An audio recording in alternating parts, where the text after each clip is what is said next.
কবরের মাটি জাহান্নামের ধয়, জাহান্নামী আসামিকে ধর। ও মাটি দুই পার্শ্ব থেকে জোরে জোরে চাপ দাও। একটা মশার কামড় সহ্য করতে পারি না, কবরের চাপ কেমন করে সহ্য করবো রে বাবা। ওই দিন যদি আল্লাহ না করুন তুমি আমি পড়িয়া যাই, আজকে কত সম্মান, মানুষ আমারে কত সম্মান করে, আমাকে বক্তা বলিয়া কত সম্মান, কত মানুষ সম্মানের জায়গায় বসায় দেয়। কিন্তু আমি তো নিজে তাকায়া দেখলাম জীবন ভর যত নামাজ পড়লাম আসলে নামাজের মতো নামাজ পড়তে পারি নাই। যেই নামাজে সাহাবায়ে কেরাম মাওলার সাথে দিদার হয়ে যাইত, ওই রকম একটা সেজদা আজও পর্যন্ত দিতে পারি নাই। যেইভাবে তেলাওয়াত করলে আমার আল্লাহ খুশি, ওইভাবে কোরআনটা তেলাওয়াত করতে পারি নাই। জীবনে মোনাজাত কত দিলাম, কলিজা ফাটা কান্না দিয়ে আমার মাওলার জন্য মোনাজাত দিতে পারি নাই। কারণ কাঠগড়ায় দাঁড়াইলে জাহান্নামে না গিয়া জান্নাত পাওয়া যাবে না। কারণ হিসাবের কাঠগড়া বড় কঠিন হবে। একদিকে জাহান্নামের আওয়াজ শুরু হয়ে যাবে, একদিকে সূর্যের গরমের তাপ শুরু হয়ে যাবে, একদিকে আল্লাহ রাগান্বিত আওয়াজ দিয়ে আওয়াজ দিতে থাকবেন। এমন অবস্থায় হাসরের ময়দানটা থরথর করে কাঁপতে থাকবে, গুনাহগার গুলো লাফানো থাকবে, চোখের পানি পড়বে, রক্ত পড়বে। আম্মা জান আয়েশা বলেন, দেখি নবী ঘরের মধ্যে বসে বসে গুনগুন করে কান্না করেন। আমি জিজ্ঞাসা করলাম, নবী আপনি কাঁদেন কেন, কি কারণে কাঁদেন? নবী বলেন, আয়েশা হাসরের ভয়ঙ্কর অবস্থার কথা মনে পড়েছে, এই জন্য আমি সহ্য করতে না পেরে কান্না করি। কেমন ভয়ঙ্কর অবস্থা হবে? নবী বলেন, আয়েশা ওই হাসরের ময়দানে সমস্ত মানুষ, নবী সাহাবী সবাই উলঙ্গ দাঁড়াবে, নারী পুরুষরা উলঙ্গ দাঁড়ায় যাবে। সূর্যটা মাথার উপরে আসবে, আল্লাহ বলবেন, ও সূর্য তোর যত তাপ আছে জমিনের মধ্যে সারিয়া দে। ওদিকে জাহান্নামের আওয়াজ, জাহান্নাম বলবে, আল্লাহ বেনামাজি গুলো কই, গুনাহগার গুলো আমার পেটে দাও, আমার পেটে বড় ক্ষুধা, সহ্য করতে পারি না। আল্লাহ বলবেন, ও ফেরেশতারা জাহান্নামের গলায় 70,000 শিকল লাগাইয়া পেছনে টেনে ধর, যদি সামনে আগে আমি বিচার শেষ করতে পারবো না। ওদিকে আমার আল্লাহ বিচার শুরু করার আগে কঠিন এক হুঙ্কার দিবেন, লিমানিল মুলকুল ইয়াউম লিল্লাহিল ওয়াহিদিল কাহ্হার। মদিনার নবী বলেন, আয়েশা এমত অবস্থায় সূর্যের গরমে জমিনটা হয়ে যাবে তামা, জাহান্নামের আওয়াজ, অপরদিকে আবার আল্লাহ পাকের কুদরতের রাগান্বিত আওয়াজ। এই অবস্থায় নবীরা পর্যন্ত গুনাহ নাই, তারাও নাফসি নাফসি বলে কান্না শুরু করবেন আর বলবেন, আল্লাহ আমাকে বাঁচান। উম্মতের কথা কোনো নবীর মনেই থাকবে না, নিজেকে বাঁচানোর জন্য কানবেন। ঈসা নবী কানবেন, মুসা নবী কান্না করবেন, ইব্রাহিম নবী কান্না করবেন। আম্মা জান আয়েশা বলেন, নবী আপনি তো দো জাহানের সরদার, ওই কঠিন সময় আপনি কি করবেন? নবী বলেন, আয়েশা ওই সময় আমি নাফসি নাফসি বলে কাঁদবো না, আমি আমার উম্মতের জন্য মাকামে মাহমুদ সিজদায় পড়ে কাঁদবো আর বলবো, আল্লাহ আমার উম্মত গুলো বাঁচাও, আমার একটা উম্মত যেন জাহান্নামে না যায়। আল্লাহ বলবে, নবী আপনি কাঁদবেন না, আমি আপনার উম্মত গুলো জাহান্নামে দিব না, আপনি বাছাই করে করে উম্মত গুলো জান্নাতের দরওয়াজার দিকে নিয়ে যান। আম্মা জানকে নবী বলেন, আমি বাছাই করে উম্মত গুলো জান্নাতের দিকে নিব। আম্মা জান বলেন, কোটি সহস্র কোটি মানুষের মধ্যে চিনবেন কিভাবে আপনার উম্মত কারা? নবী চোখের পানি ছেড়ে বলেন, আয়েশা ওই কঠিন মুসিবতের সময় হাজারো কোটি মানুষের ভেতরে আমার যারা খাস উম্মত, দুনিয়াতে 5 বেলা রুজু বানাইয়া নামাজের সেজদা দিয়েছে, হাসরের কঠিন সময় আমি দেখব ওই আশিকদের অজুর অঙ্গগুলো নূরের আলোতে ঝলমল করতে থাকবে। আমি নবী তাদেরকে দেখিয়া দেখিয়া দইরা দইরা জান্নাতের দরজায় নিয়ে যাব। আমি আমার উম্মতের জাহান্নামে রাইখা জান্নাতে ঢুকবো না। এ নবীর উম্মতের দল, যেই নবী উম্মতের জন্য এখনো কান্না করেন, আল্লাহ তোমাদের আমাদের নিয়ামত দান করেছেন। আমরা মানুষ বড় নিয়ামত, মুসলমান হইতে পারলাম বড় নিয়ামত। আরো বড় নিয়ামত আল্লাহ তোমাদের আমাদের আখিরি নবীর উম্মত বানাইছেন। ওই নবীর উম্মত হইয়া যদি শুকর আদায় করতে চাও, আলহামদুলিল্লাহ বললে হবে না। হাঁটতে চলতে সব সময় নবীর সুন্নতের আমল করো, তোই শুকর হবে। ও বান্দা, দাড়িটা লম্বা করো, নামাজ পড়ো, নবীর দরুদ সালাম পড়ো, নবীর তরিকায় জীবনটা চালাও, নবীর তরিকায় ব্যবসা করো, নবীর তরিকায় চাকরি করো, নবীর তরিকায় মা বাবার খেদমত করো, নবীজির মোহাব্বত নিয়ে বান্দা চলো। কিয়ামতের ময়দানে তোমাকে না নিয়ে আমার নবী জান্নাতের দরওয়াজায় যাবে না। কিন্তু এটাও বড় ভয়, আমার নবী আদরের উম্মত গুলো নিয়া ডাইরেক্ট হাউজে কাউসারের কিনারায় চলে যাবেন। নবী লাইনে দাঁড় করায় করায় উম্মতের কাউসারের পানি পান করাবেন। এমন সুন্দর পানি, একবার পান করলে আর জিন্দেগিতে কোনো পিপাসা লাগবে না। উম্মতেরা লাইনে দাঁড়ায় দাঁড়ায় পানি পান করতে থাকবে, নবী নিজ হাতে দিবেন। হঠাৎ করে দেখবে একটা পর্দা সামনে পড়ে গেল। নবী বলবেন, ফেরেশতা পর্দা দিলা কেন, আমার উম্মত কি শেষ? বলে, না নবী আরো আছে, তবে এরা আপনার আসল আশেক না। এরা আপনি দুনিয়া থেকে বিদায়ের পর আপনার উম্মত দাবি করিয়া আপনার আদর্শ মতো জীবন চালায় নাই, আপনার সুন্নত গুলো জবাই করেছে। নিজেও নামাজ পড়ে নাই, যারা নামাজ পড়তো তাদেরকেও পছন্দ করে নাই। নিজেও দাড়িটা লম্বা করে নাই, যারা দাড়ি লম্বা করতো তাদেরকেও পছন্দ করে নাই। নিজেও পর্দা করে নাই, যারা পর্দা করতো তাদেরকেও পছন্দ করে নাই। নিজেও হালাল খায় নাই, যারা হালাল খাইতো তাদেরকেও পছন্দ করে নাই। নিজেও টুপি পরে নাই, পাগড়ি পরে নাই, যারা টুপি পাগড়ি পরতো তাদের বিরুদ্ধাচরণ করত। নিজেও কখনো কান্না করে নাই, কান্নাওয়ালাকেও পছন্দ করে নাই। নিজেও দিনের পথে দান করে নাই, যারা দান করতো তাদেরকেও পছন্দ করে নাই। আপনার সুন্নতগুলো জবাই করিয়া করিয়া জীবনটা কাটাইছে। টুপির বিরুদ্ধে, নবীর বিরুদ্ধে, দিনের বিরুদ্ধে, নামাজের বিরুদ্ধে সমালোচনা করেছে। কোরআন পড়ে নাই, পড়নেওয়ালাকেও মোহাব্বত করে নাই, উলামায়ে কেরামদের মোহাব্বত করে নাই, বিরোধিতা করেছে। আমার নবী এগুলো শোনা মাত্র নবী হঠাৎ করে রাগান্বিত হইয়া বলবেন, সোহকান সোহক, ও উম্মতেরা তোরা আমার দল থেকে বের হয়ে যা। আমি তোদের নবী না, তোরা আমার একটাও উম্মত না। ওই দিন যদি আল্লাহ না করুন তুমি আমি পড়িয়া যাই, আজকে কত সম্মান, মানুষ আমারে কত সম্মান করে, আমাকে বক্তা বলিয়া কত সম্মান, কত মানুষ সম্মানের জায়গায় বসায় দেয়। কিন্তু আমি তো নিজে তাকায়া দেখলাম, জীবন ভর যত নামাজ পড়লাম, আসলে নামাজের মতো নামাজ পড়তে পারি নাই। যেই নামাজে সাহাবায়ে কেরাম মাওলার সাথে দিদার হয়ে যাইত, ওই রকম একটা সেজদা আজও পর্যন্ত দিতে পারি নাই। যেইভাবে তেলাওয়াত করলে আমার আল্লাহ খুশি, ওইভাবে কোরআনটা তেলাওয়াত করতে পারি নাই। জীবনে মোনাজাত কত দিলাম, কলিজা ফাটা কান্না দিয়ে আমার মাওলার জন্য মোনাজাত দিতে পারি নাই। দান করছি মানুষকে দেখানোর জন্য, নামাজ পড়ছি মানুষের মারহাবা পাওয়ার জন্য, দান সদকা করেছি মানুষের মোহাব্বত পাওয়ার জন্য, মানুষের সামনে বক্তা হয়ে বয়ান করছি, নিজে আমল করি নাই। আল্লাহ সেদিন ডাকবে, আয় আগুনের কেচি দ্বারা তোর জিহ্বাটা কেটে দেই। ওই দিন আমার উপায় কি হবে? সাহাবায়ে কেরামের এত ইলম, এত আমল,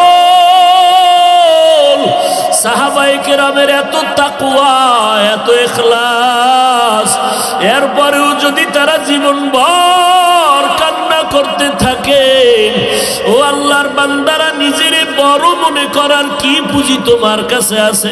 তুমি যত বড় মুফতি দাবি করো, তোমার মুফতিগিরির দাম আমার আল্লাহর কাছে নাই। তুমি আমি যত বড় মাওলানা দাবি করি, মাওলার কাছে মাওলানা হইতে পারলে তো কাজ। মাওলানা তো বড় হইলাম মানুষের দরবারে, আল্লাহর দরবারে হতে পারি নাই। অহংকার করিয়া করিয়া নিজের জীবনটা বরবাদ করে দিলাম। সাহাবায়ে কেরাম এত সুন্দর ইখলাস আমল নিয়েও কান্না করলে তোমার আমার কি পরিমাণ কান্না দরকার? আজকে নিজের চোখেও পানি নাই, কান্নাওয়ালার সাথে কোনো মোহাব্বত নাই, বরং কান্নার বিরুদ্ধে বিভিন্নভাবে তুমি প্রপাগান্ডা ছড়াও। এখনো সময় আছে, আমার আল্লাহ তো জাহান্নামে দিতে চান না, কারণ আমার আল্লাহ চান তার আশেক বান্দাগুলোকে জান্নাতে দিবেন। কারণ আমার আল্লাহ পাক জানেন বান্দা জাহান্নামের আগুন বড় ভয়ঙ্কর। একটা সেকেন্ডের জাহান্নামের আগুন সহ্য করার ক্ষমতা কারো নাই।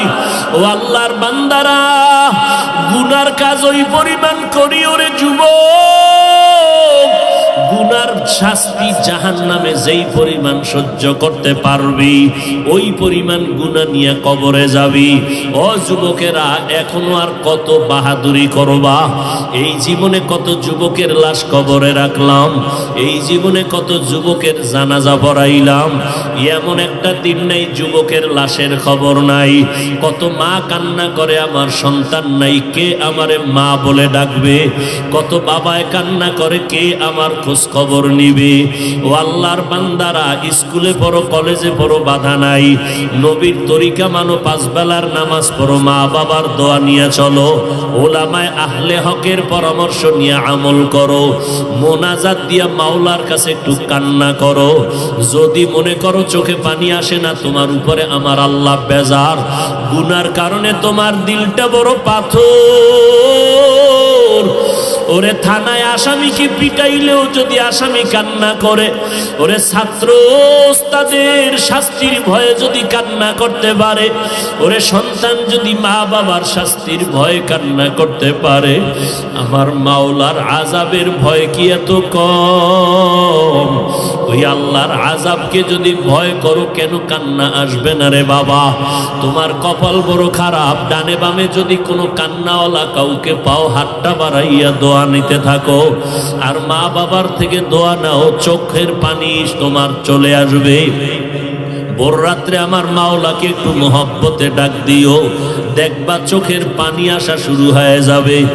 নিজের হিসাব মিলাও, অন্যের হিসাব মিলায়া লাভ হবে না রে বাবা। যেদিন মরণ আসবে, কে বক্তা, কে শ্রোতা, কে ডাক্তার, কে মুফতি, কোনো ভেদাভেদ নাই। নিজের গায়ের গেঞ্জি কাটিয়া সাদা তিনটা কাফনে প্যাকেট বানাইয়া ওই অন্ধকার কবরে নিয়ে যাবে। কে মুফতি, কে মাওলানা, কে ধনী, কে গরিব, কে ডাক্তার, কে রোগী, কোনো ভেদাভেদ নাই। ওই অন্ধকার কবরে তোমাকে আমাকে আপনজনেরা রাখিয়া পাড়াইয়া পাড়াইয়া মাটি দিয়া সবাই চলে যাবে। ওই কবরে তিনটা প্রশ্ন করা হবে, রবের পরিচয় দাও, ধর্মের পরিচয় দাও, রহমাতুল লিল আলামিনের পরিচয় দাও। ওই জায়গায় কিন্তু জিজ্ঞাসা করা হবে না তুমি কি পরিমাণ এলেমওয়ালা, টাকাওয়ালা। অতএব এই তিনটা প্রশ্নের যারা জবাব দিবে তাদের কবর হবে জান্নাতের বাগান, আর যারা জবাব দিতে পারবে না তাদের কবর হবে জাহান্নামের গর্ত। নবীজি বলেন যারা জবাব দিবে তাদের জন্য আল্লাহ জান্নাতের বিছানার ব্যবস্থা করবেন, আর যারা জবাব দিতে পারবো না আল্লাহ তাআলার অর্ডার হবে জাহান্নামের বিছানাটা কবরে দিয়া দাও। আল্লাহ বলবে, ও কবরের মাটি, জাহান্নামের ধর, জাহান্নামী আসামিকে ধর। ও মাটি, দুই পার্শ্ব থেকে জোরে জোরে চাপ দাও। একটা মশার কামড় সহ্য করতে পারি না, কবরের চাপ কেমন করে সহ্য করবো রে বাবা? ও যুবকেরা, স্কুলে পড়ো, কলেজে পড়ো, চাকরি করো, ব্যবসা করো, বাধা নাই। মা বাবার দোয়া নিয়ে, আলেমদের দোয়া নিয়ে সামনে আগাও, নামাজ ছাড়িও না, দাড়ি কাটিও না। ডাক্তার হও তবে আদর্শবান ডাক্তার হইও, ইঞ্জিনিয়ার হও তবে ইঞ্জিনিয়ার আদর্শবান হইও। মা বাবার দোয়া নিয়ে পাঁচ বেলার নামাজ পড়ো, দেখবা কপাল খুলে যাবে। পিছনের গুনার জন্য তওবা করো, মরিয়া গেলে যাব, আর কোনোদিন নামাজ ছাড়ব না, মা বাবাকে কষ্ট দিব না, ওলামায়ে আহলে হকের বিরুদ্ধাচরণ করব না, নবীর তরিকা নিয়ে চলবো, সন্তানগুলো নবীর তরিকায় চালাবো। তওবা করার যদি মাওলার মুহাব্বতে নিয়ত করতে পারো, এক ফোঁটা চোখের পানি যদি ছাড়িয়ে দিতে পারো, কান্না যদি না আসে, নবী বলেন জাহান্নামের কথা যদি শুনে একটু চোখের পানি ছাড়িয়া কান্দিও, আল্লাহর কাছে তওবা করে ক্ষমা চাইও, এক ফোঁটা চোখের পানি জাহান্নামের আগুনকে হারাম করিয়া দিবে। আল্লাহর কাছে অন্তর দিয়া ডাক দাও, দয়ার মালিক, এই ময়দানে আমার মতো গুনাহগার কেউ নাই। আয় আল্লাহ, শয়তানের ধোঁকায় পড়ে গুনাহ করেছি, আর গুনাহ করব না, নামাজ ছাড়ব না, বেপরদায় চলব না, দাড়ি কাটবো না। ও পর্দার আড়ালের মা বোনেরা, আপনারা নবীদের মা, সাহাবায়ে কেরামের মা, আউলিয়ায়ে কেরামের মা, হাফেজে কোরআনের মা, মনটা কি চায় না একটা ভালো সন্তানের মা হইয়া কবরে যাবেন?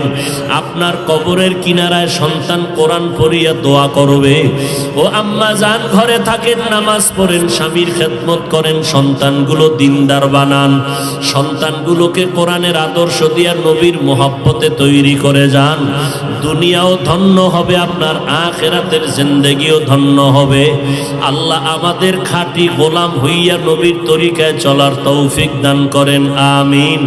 আলহামদুলিল্লাহি রাব্বিল আলামিন, والصلاة والسلام على سيد الأنبياء والمرسلين وعلى آله وأصحابه أجمعين يا أرحم الراحمين يا أرحم الراحمين يا أرحم الراحمين رب ارحمهما كما ربياني صغيرا إنك عفو كريم تحب العفو فاعف عني اللهم إنا نسألك رضاك والجنة ونعوذ بك من سخطك والنار اللهم إنا نعوذ بك من البرص والجنون والجذام وسيء الأسقام ও দয়ার মালিক, গুনার বোঝা নিয়ে আপনার দরওয়াজায় হাজির হয়েছি, শয়তানের ধোকায় পড়ে গুনাহ করে ফেলেছি, আর গুনাহ করব না রে আল্লাহ। আয় আল্লাহ, আমাকে কত মানুষ সম্মান করলো, অথচ আমার গুনার খবর আমার মা, আমার বাবা, ভাই বোন কেউ জানে না। আপনি গুনার খবর জানার পরও রাগ করিয়া সম্মানের জায়গা থেকে ফালাইয়া দেন নাই। আয় আল্লাহ, খানাও বন্ধ করেন নাই। আমরা লজ্জিত হইয়া আপনার দরজায় ক্ষমা চাইতেছি, আর গুনাহ করব না রে আল্লাহ।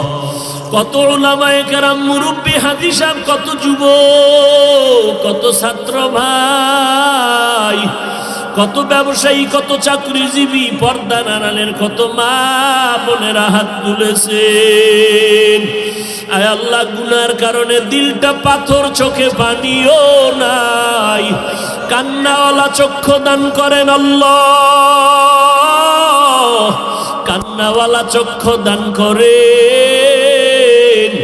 যেই চোখের পানিতে জাহান্নামের আগুন নিভিয়া যাবে, সেই পানি দান করেন আল্লাহ। দুনিয়ার সূর্যের গরম সইতে পারি না, জাহান্নামের গরম কেমনে সহ্য করব? আয় আল্লাহ, সাধারণ মানুষ বুঝে না, আমরা আলেম হইয়াও যদি না বুঝি তো আমার উপায় কি হবে আল্লাহ? আয় আল্লাহ, জাহান্নামের বয়ানগুলো শুনলে সহ্য করা যায় না রে আল্লাহ। সাহাবায়ে কেরাম যদি কাঁদতে পারেন, আমাদের কেন কান্না আসবে না? আয় আল্লাহ, এই ময়দানে কি কান্নাওয়ালা কোনো আপনার গোলাম নাই? আয় আল্লাহ, তার দিকে তাকাইয়াও কি মায়া হবে না রে আল্লাহ? মরণ তো একদিন হবে, দেখতে দেখতে কত মুরব্বীরে হারাইয়া ফেললাম, চোখের সামনে দেখতে দেখতে কত বন্ধু কবরে চলিয়া গেল। কোন দিন জানো আমার আওয়াজ এসে যাবে দুনিয়ায় নাই। মরণ তো হবে, তবে গুনাহ অবস্থায় মরণের ডাক দিও না রে মালিক, গুনাহগার অবস্থায় আজরাইল পাঠাইও না রে আল্লাহ। মরণটা যেন নামাজের অবস্থায় হয়, মরণটা যেন কোরআন তেলাওয়াত অবস্থায় জিকিরের হালাতে হয়, মরণটা যেন তাহাজ্জুদের নামাজে হয়, মরণটা যেন রোজা অবস্থায় হয়, মরণটা যেন নেক আমল অবস্থায় হয়। আয় আল্লাহ, কারু খালি ফিরাইয়া দিয়েন না। আমার মা বোনদেরকে আবেদা পর্দানিশী বানায় দেন। আমার কলিজার প্রত্যেকটা যুবকের দিনদার বানায় দেন। আয় আল্লাহ, এখানের সবার হাত আপনি কবুল করে নেন। এলাকার ঘরে ঘরে শান্তি দান করেন, সুন্নতের বাতি জ্বালায় দেন। আমার প্রত্যেকটা যুবকের সিনায় হেদায়াতের নূর দান করেন। আয় আল্লাহ, 5 ওয়াক্ত নামাজি কোরআন পড়নেওয়ালা বানায় দেন। মোবাইলের গুনাহের থেকে হেফাজত করেন, মোবাইলের গুনাহের থেকে আমাদের হেফাজত করেন। আয় আল্লাহ, মোবাইলের গুনাহ থেকে বাঁচতে চাই, কোনো রাস্তাই পাই না, আপনি কুদরতে রাস্তা বের করে দেন। মোবাইলের গুনাহ থেকে বাঁচার মতো কুদরতের রাস্তা বের করে দেন। না হয় ভয় লাগে এই মোবাইলের কারণে আমরা ধ্বংস হয়ে যাইতেছি। আয় আল্লাহ, গুনাহ করে করে আজ ধ্বংস হয়ে যাইতেছি। আয় আল্লাহ, আমার প্রত্যেকটা ভাইকে কবুল করে নেন। আয় আল্লাহ, সবার ব্যবসায় হালালভাবে বরকত বাড়ায়া দেন, হারাম থেকে হেফাজত করেন।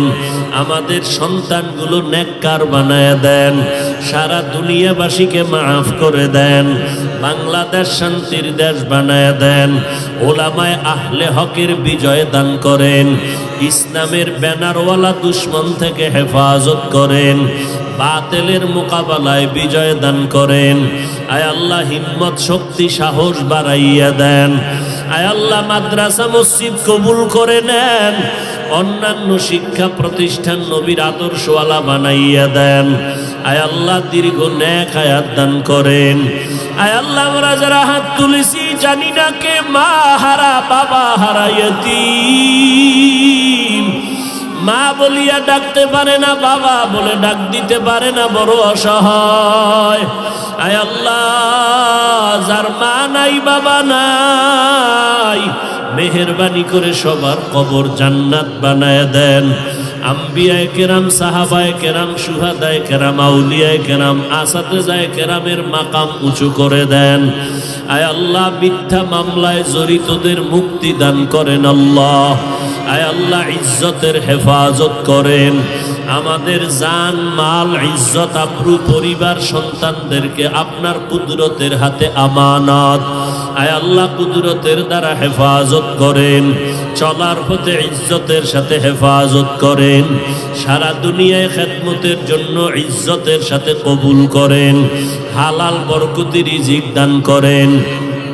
পরস্পরের রিয়া হাসাদ কিবির দূর করে ইখলাস দান করেন। ইলমু হিলিমু হিকমত আমলে বরকত বাড়ায় দেন। আওয়াজের ভিতরে, কথার ভিতরে রুহানিয়াতে স্পষ্টতা বাড়ায় দেন। আয় আল্লাহ, মুখালিফের মুওয়াফিক বানায় দেন। ওলামা তোলাবা উম্মতের অন্তরে ইজ্জত মুহাব্বত রহব দান করেন। আয় আল্লাহ, ঢাকাতে মাদ্রাসার খেদমত করি কবুল করে নেন। আয় আল্লাহ, সুন্নাত অনুযায়ী জীবন চালানোর তৌফিক দান করেন। নবীজির রওজায় গিয়া সালাম দেওয়ার তৌফিক দান করেন। বাইতুল্লাহর গিলাফ ধরে লাব্বাইক বলার তৌফিক দান করেন। আদবওয়ালা বিনয়ী জিন্দেগি দান করেন। হাসবুনাল্লাহু ওয়া নি'মাল ওয়াকিল, নি'মাল মাওলা ওয়া নি'মান নাসির।